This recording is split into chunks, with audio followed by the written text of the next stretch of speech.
A Patek Philippe tourbillon costs more than a house. The movement inside, the actual mechanism, is worth less than a used car.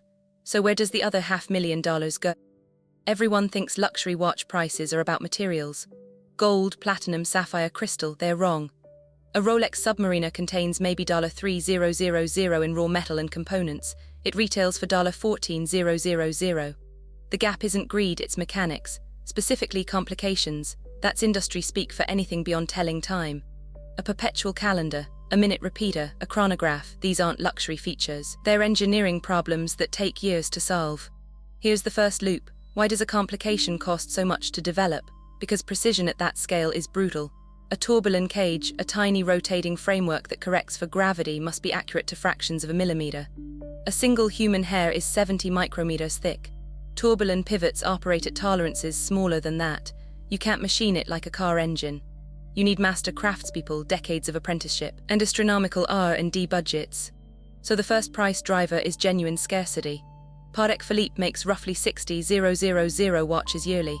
One watchmaker produces maybe 8 complicated movements in a year. That's not marketing.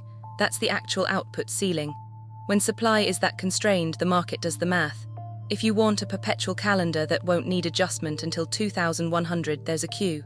And queues have prices. But here's where incentives get interesting. Luxury houses don't actually want to maximize production. They want to maximize prestige. A Rolex that costs $100 million because they made 5 of them, that destroys brand value. Nobody in this story is stupid. Patek Philippe caps output deliberately. Scarcity is engineered, not accidental. It's the business model. The second loop, why do collectors pay astronomical markups on the secondary market?